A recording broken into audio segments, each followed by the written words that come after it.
ये अस्सलाम वालेकुम नाज़रीन। ये देखें, आज हमने गाजर का हलवा बनाने का इरादा किया। आजकल गाजरें बहुत अच्छी-अच्छी आ रही हैं, पिंक-पिंक अच्छी आ रही हैं, तो हमने फ्रेश गाजरें ली और पहले उसको वॉश किया, फिर वॉश करने के बाद उसको छीला, छीलने के बाद फिर वॉश किया, फिर वॉश करने के बाद उसको अब कद्दूकस किया। सर्दियों में असल में सब्ज़ियाँ बहुत अच्छी आती हैं। सब्ज़ियों को सालन भी बनाएँ और मीठी चीज़ें भी बनाएँ, हलवा जैसे गाजर का हलवा, लौकी का हलवा बनता है, वो भी चीज़ें बनाएँ।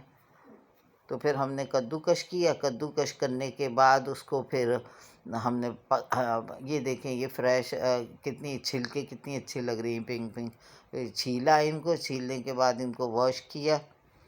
अब कद्दूकस किया इसको। कद्दूकस में बड़ी मेहनत होती है। कद्दूकस करने के बाद फिर हमने इसको दूध इसमें डाल के इसको बॉयल किया दूध के साथ। बॉयल किया, जब ये दूध में बॉयल हो गया, गाजर गल गई, तो खुश्क हो गया दूध, तो फिर हमने चाशनी बनाई। अभी वो सीन तो आने दें, बोले जा रही हैं पहले से। फिर हमने चाशनी बनाई। चाशनी ऑयल डाला, छोटी इलायची डाली, फिर चीनी डाली। चीनी डाल के फिर उसमें भी दूध डाला। चाशनी भी हमने पानी से नहीं बनाई, दूध से बनाई। फिर चाशनी बनाई थोड़ी। जब चाशनी बन गई तो जो खुश्क गाजर थी, हो गई थी पक के तैयार, वो हमने चाशनी में डाली।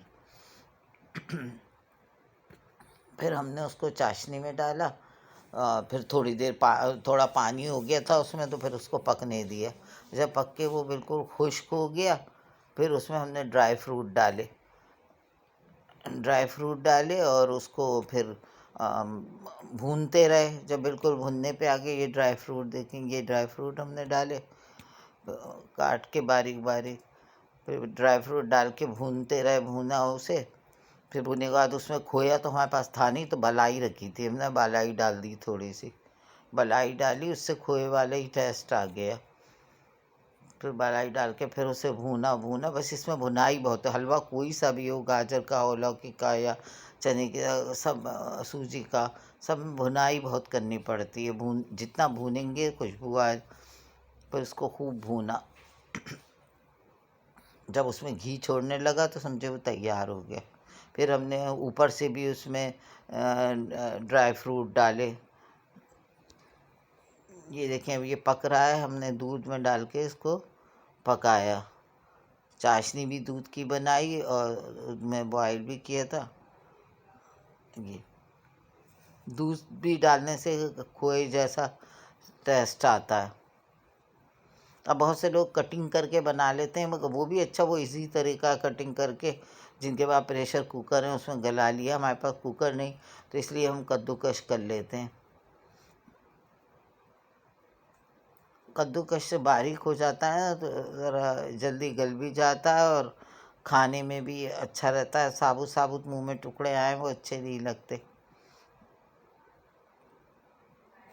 अब ये ड्राई फ्रूट है, आजकल ड्राई फ्रूट सर्दियों में वैसे भी खाने चाहिए, बहुत फ़ायदा करते हैं। इसमें विटामिन डी, कैल्शियम वगैरह होता है। डॉक्टर कहते हैं खाना चाहिए, बीपी शुगर के मरीज़ों को भी खाना चाहिए। मगर मसला ये, ड्राई फ्रूट इतने कॉस्टली हैं आजकल कि तो ये थोड़े थोड़े ही मंगाए। ये भी इसीलिए सिर्फ हलवे में डालने के लिए थोड़े थोड़े मंगाए। अब ये देखें, पक के तैयार हुआ, भुनाई हुई, खाया, बहुत टेस्टी माशाल्लाह बना। खाने में भी टेस्ट आ रहा है इसका।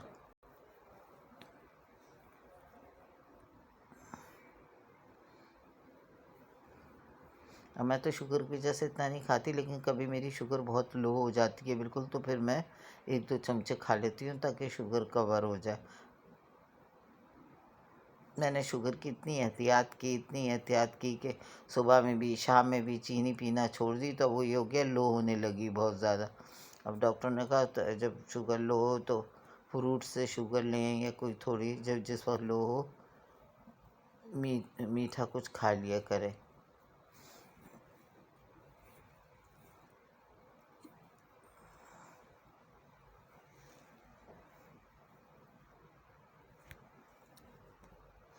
गाजर की फसल आजकल बहुत आई हुई है, बहुत फ्रेश फ्रेश गाजरें। गाजर वैसे भी लोग कच्ची भी सलाद के तौर पे खाते हैं, लेकिन जिनको हजम नहीं होती तो फिर ये है कि भुजिया बना लेते हैं आलू मेथी गाजर की, गाजर गोश्त बना लें। गाजर बहुत फ़ायदेमंद चीज़ है। बहुत से लोग गाजर का जूस पीते हैं बना के, आँखों की रोशनी के लिए बहुत है, स्किन के लिए बहुत अच्छी होती है। इसके बहुत गाजर के बेनिफिट हैं। तो अब जैसे सीज़न है और सीज़न में गाजर इतनी कॉस्टली नहीं है, तो इसको हर तरह से खा सकते हैं।